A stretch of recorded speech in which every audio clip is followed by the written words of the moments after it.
ప్రియ శ్రోతలు, మీ బైబిళ్లు తెరవండి. ఈరోజు మన పాఠం గలతీ పత్రిక 5వ అధ్యాయం 22 నుండి 26వ వచనం వరకు. పాఠం సావధానంగా వినండి.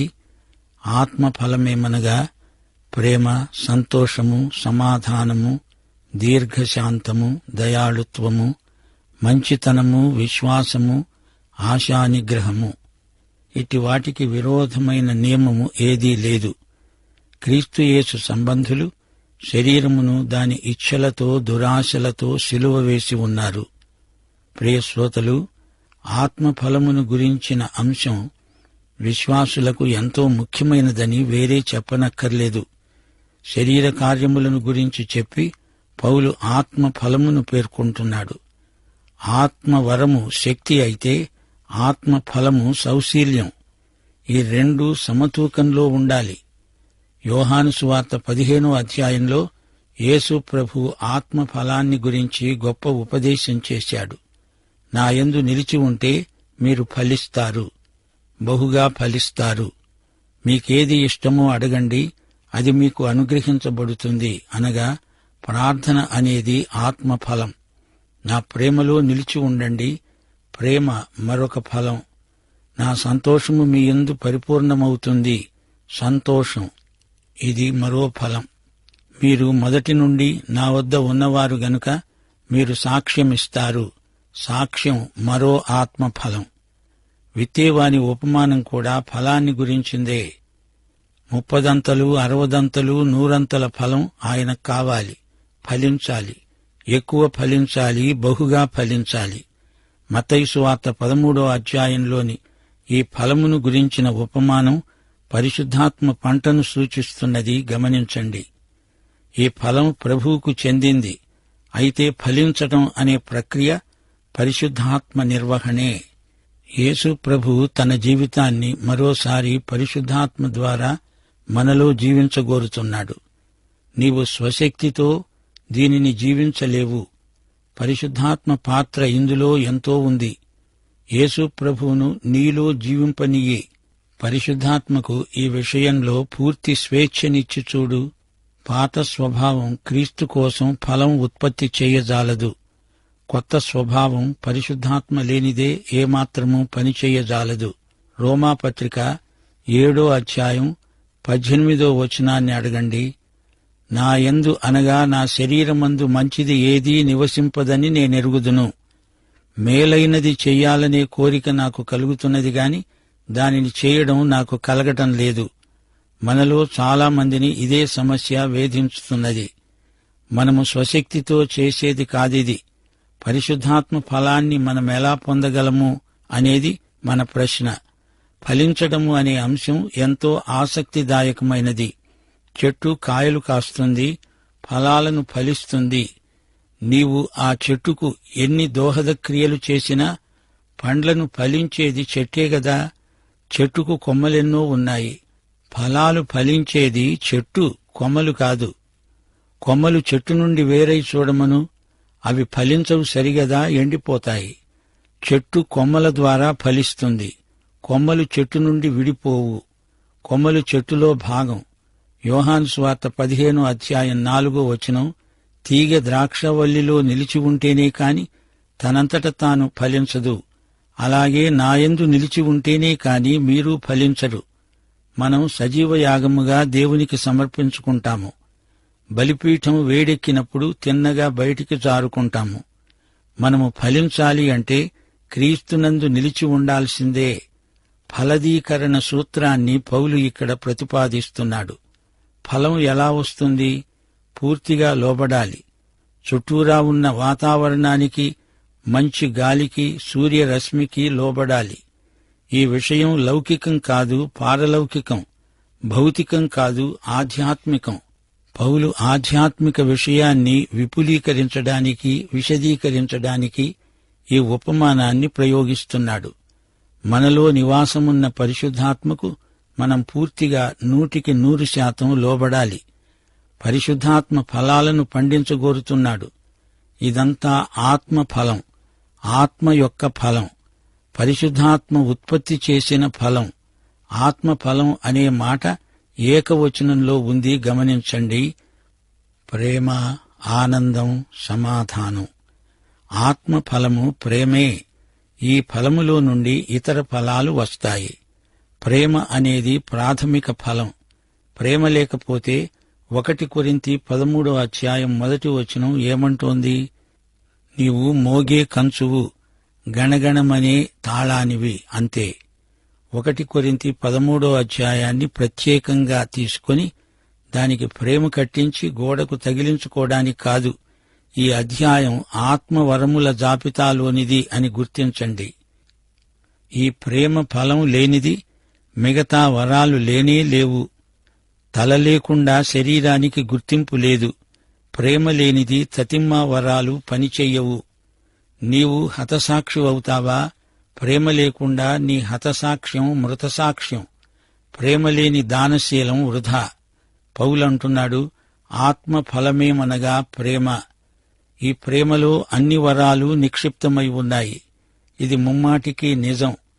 ప్రేమ స్వప్రయోజనాన్ని విచారించుకోదు. పరార్థమై ఎంతైనా త్యాగం చేస్తుంది.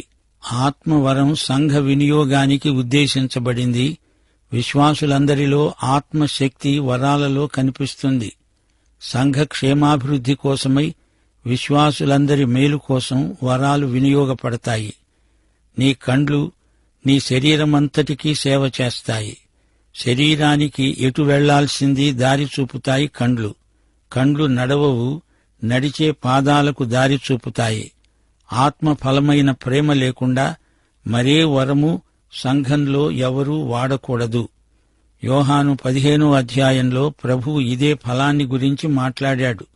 ఆత్మఫలమేమనగా ప్రేమ, ఆనందం, సమాధానం, దీర్ఘశాంతం, దయాళుత్వం, మంచితనం, విశ్వాసము, సాత్వికం, ఆశానిగ్రహం. ఇట్టి వాటికి విరోధమైన నియమము ఏదీ లేదు. వీటికి విరుద్ధమైన నియమమేదీ లేదు అంటాడేమిటి? ఏ విషయము వీటిని ఉత్పాదన చెయ్యలేదు కూడా. నీ సొంత కృషితో ఉత్పాదన చెయ్యగలవా? చెయ్యలేవు. ఎప్పుడైనా సాత్వికంగా ఉండడానికి స్వప్రయత్నం చేశావా? ఉండగలిగావా? చెప్పు.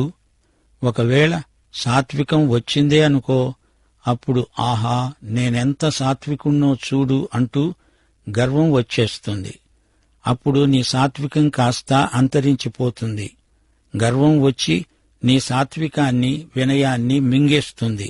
ఇంతకు ఆత్మఫలమంటే ఏమిటి? విశ్వాసులందరి సౌశీల్యం ఆత్మఫలంలో కనిపిస్తుంది. ఫలాన్ని ప్రతి ఒక్కరూ పరిశీలించే హక్కు వారికి ఉంది. ఫలాన్ని రుచిచూచి అది ఎలా ఉందో చెప్పే అధికారం అందరికీ ఉంది. నీ జీవితంలో ఆత్మఫలం లేకపోతే అంతా నిష్ఫలం, విఫలం. నీవు విశ్వాసివైతే ప్రేమ నీ హృదయం నిండా, బ్రతుకు నిండా ఉండాలి. అయితే నేస్తం, నీలో శారీరక పాపాలుంటే ప్రేమంటే ఏమిటో నీకు బొత్తిగా తెలియదు.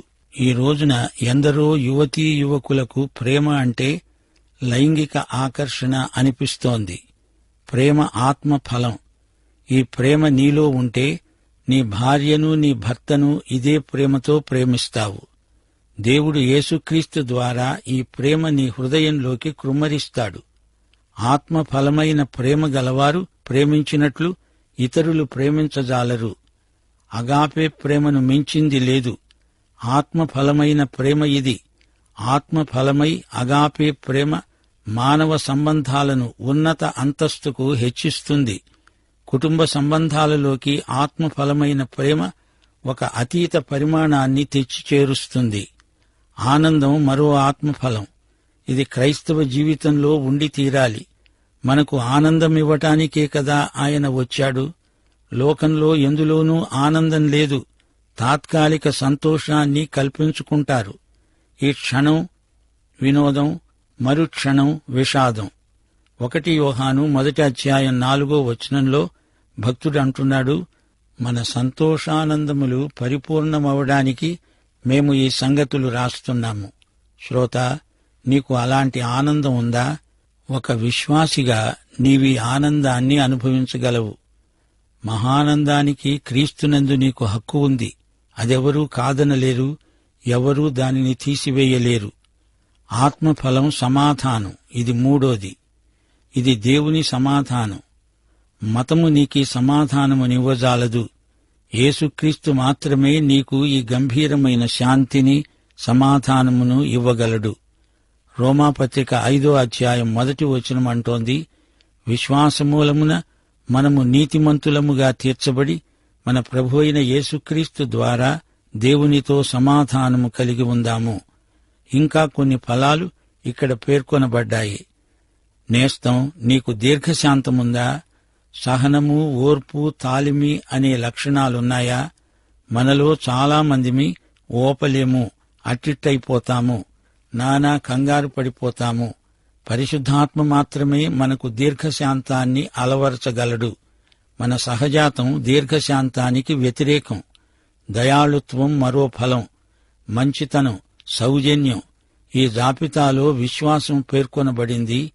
నీవు దేవుని బిడ్డవైతే విశ్వసనీయుడివి. నీకు పెండ్లై ఉంటే నీ భార్యకు విశ్వసనీయుడవు, నీ భర్తకు విశ్వసనీయురాలవు. నీవు ఉద్యోగం చేస్తుంటే నీ పనికి, నీ యజమానికి విశ్వసనీయుడివి. నీవు సంఘబిడ్డవైతే నీ సంఘానికి నీవు విశ్వసనీయుడవు. నీవు ఎక్కడ ఉన్నా విశ్వసనీయుడవే. ఇది ఆత్మఫలం. సాత్వికం మరొక ఆత్మఫలం. సాత్వికమంటే అసమర్థుడి మౌనం కాదు. బైబిల్లో పేర్కొనబడిన ఇద్దరు సాత్వికులు మోషే, యేసు ప్రభువు. యేసు మహాసాత్వికుడు. మోషే సీనాయి కొండ మీద నుండి దిగివచ్చినప్పుడు కోప్పడ్డాడే, అది సాత్వికమా అని అడుగుతున్నారా? నిర్గమకాండం 32వ అధ్యాయంలో ప్రజలు బంగారు లేగదూడను చేసినప్పుడు మోషే వారిపై కఠిన చర్య తీసుకున్నాడు. వారి మీద మోషేకు వల్లమాలిన కోపమొచ్చింది. అయినా మోషే గొప్ప సాత్వికుడు. యేసు ప్రభువు కొరడా చేతపుచ్చుకొని దేవాలయము శుద్ధి చేసినప్పుడు రూకలు మార్చే వారి మీద ఆయనకెంతో కోపం వచ్చింది. యేసు మహాసాత్వికుడు, దీనమనస్కుడు. సాత్వికము ఆత్మఫలం. అది బలహీనత కాదు. ఆయన తన తండ్రి చిత్తమును తూచా తప్పకుండా చేశాడు. దేవుని చిత్తానికి నీ చిత్తమును పూర్తిగా లోబరచడము సాత్వికం. ఆశానిగ్రహము మరో ఆత్మఫలం. క్రైస్తవులు నిగ్రహశక్తి గలవారు. తమ ఉద్దేశాలను అదుపులో పెట్టగలరు. పరిశుద్ధాత్మ ఈ ఫలాలను విశ్వాసులలో పండిస్తాడు. క్రీస్తుయేసు సంబంధులు శరీరమును దాని ఇచ్ఛలతో, దురాశలతో సిలువ వేసి ఉన్నారు. ఇదేమిటి? శరీరాన్ని ఎలా, ఎప్పుడు సిలువ వెయ్యాలి? క్రీస్తు చనిపోయినప్పుడు నీవు చనిపోయావు. ఈ ప్రాతిపదిక మీద నీవు దేవునికి నిన్ను నీవు అర్పించుకున్నావు, అప్పగించుకున్నావు. రోమాపత్రిక 6వ అధ్యాయం 13వ వచనంలో పౌలంటున్నాడు, మీ అవయవములను దుర్నీతి సాధనములుగా పాపమునకు అప్పగించకండి. అయితే మృతులలో నుండి సజీవులమనుకొని మిమ్మును మీరే దేవునికి అప్పగించుకొనండి. మీ అవయవాలను నీతి సాధనములుగా దేవునికి అప్పగించండి. కొలసీ పత్రిక 3వ అధ్యాయం 3వ వచనం ఇదే మాట అంటోంది. మీరు మృతి పొందారు, మీ జీవము క్రీస్తుతో కూడా దేవుని యందు దాచబడి ఉన్నది. గలతీ పత్రిక 2వ అధ్యాయం 20వ వచనం, నేను క్రీస్తుతో కూడా సిలువ వేయబడి ఉన్నాను, ఇకను జీవించేవాడను నేను కాను, క్రీస్తే నాయందు జీవిస్తున్నాడు.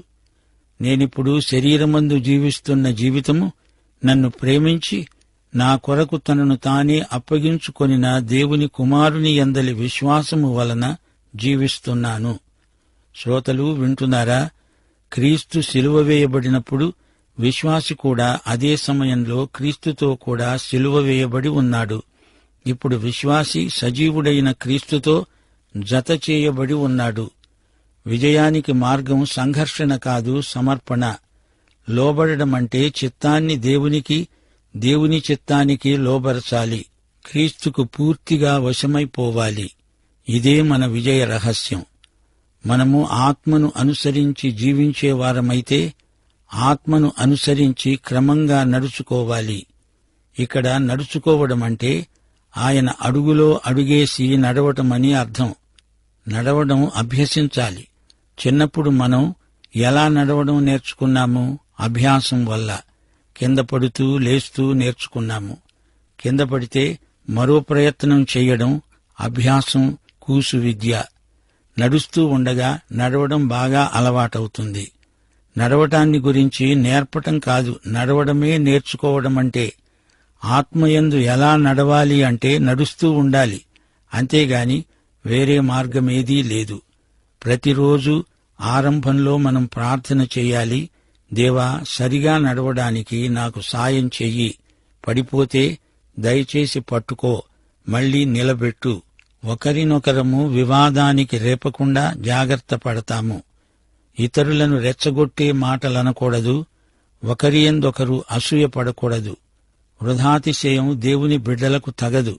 చిన్న పిల్లలమై ప్రభువు మీద ఆధారపడుతూ నడుద్దాము. నడిపించేవాడు ఆయన.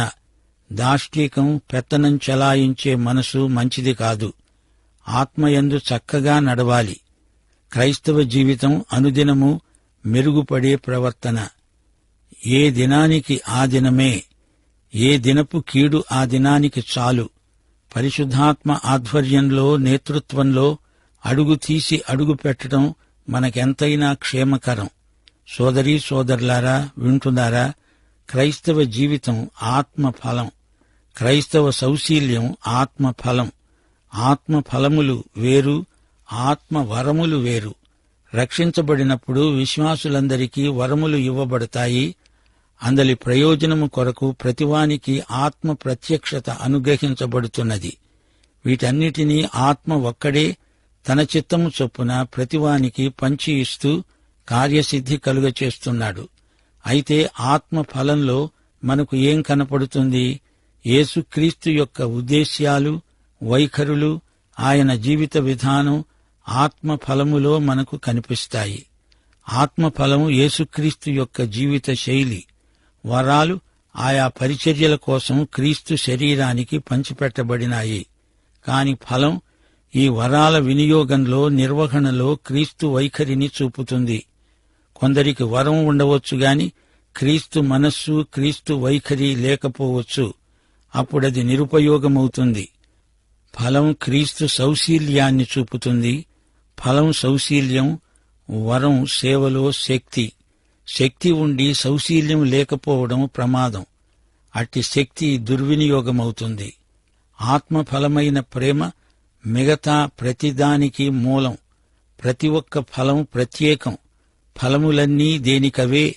వరాల సముదాయంగా విశ్వాసుల సౌశీల్యాన్ని, సత్ప్రవర్తనను వ్యక్తం చేస్తాయి.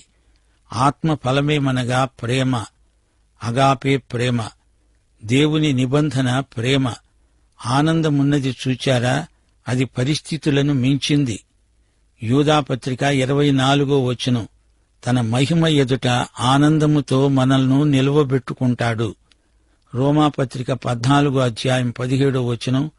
దేవుని రాజ్యము పరిశుద్ధాత్మయందలి ఆనందం. సమాధానం ఎలాంటిదో యోహాను సువార్త 14వ అధ్యాయం 27వ వచనంలో ప్రభువు స్వయంగా నిర్వచించాడు. శాంతిని మీకు అనుగ్రహిస్తున్నాను, నా శాంతినే మీకు అనుగ్రహిస్తున్నాను. లోకమిచ్చే శాంతి కాదిది. ఇది కేవలం క్రీస్తు సమాధానం. యేసులాగే మనం తోటి విశ్వాసుల పట్ల దీర్ఘశాంతాన్ని చూపాలి. మంచితనం, దయాళుత్వం ఇవి యేసుక్రీస్తు లక్షణాలు. విశ్వసనీయత విశ్వాసుల లక్షణం. సాత్వికం. కొండమీది ప్రసంగంలో సాత్వికులు ధన్యులు, వారు భూలోకమును స్వతంత్రించుకుంటారు అన్నాడు ప్రభువు. ఆశానిగ్రహంలో విశ్వాసి యొక్క ఆధ్యాత్మిక పరిపక్వత వ్యక్తమవుతుంది. మనసు నిలుపుకోగలిగిన పరిపక్వత. ఈ ఫలాలన్నీ కలిగి క్రీస్తు సారూప్యానికి మనం ఎదుగుతాము. గలతీ పత్రికలో 3 శిలువవేత వచనాలున్నాయి, గుర్తించండి. గలతీ పత్రిక 2వ అధ్యాయం 20వ వచనం, 5వ అధ్యాయం 24వ వచనం, 6వ అధ్యాయం 14వ వచనం. నేను క్రీస్తుతో సిలువ వేయబడి ఉన్నాను. శరీరాన్ని దాని ఇచ్ఛలతో, దురాశలతో సిలువ వేసి ఉన్నాము. నాకు లోకము, లోకానికి నేను సిలువ వేయబడి ఉన్నాము. పౌలు క్రీస్తు సిలువయందే అతిశయించాడు. ప్రియ సోదరుడా, సోదరి, నీవు రక్షించబడినావా? ఆత్మ ఫలము నీలో ఉందా? ఫలం కలిగి వరాలను సేవలో వినియోగిస్తున్నావా? అయితే ఈ పాఠమంతా నీ కొరకే. పాఠం ఇంతటితో సమాప్తం. ప్రభు అయిన యేసుక్రీస్తు వారి దివ్యకృప, తండ్రి అయిన దేవుని పరమప్రేమ, పరిశుద్ధాత్మ యొక్క అన్యోన్య సహవాసము మనకందరికీ సదాకాలము తోడై ఉండునుగాక. ఆమేన్.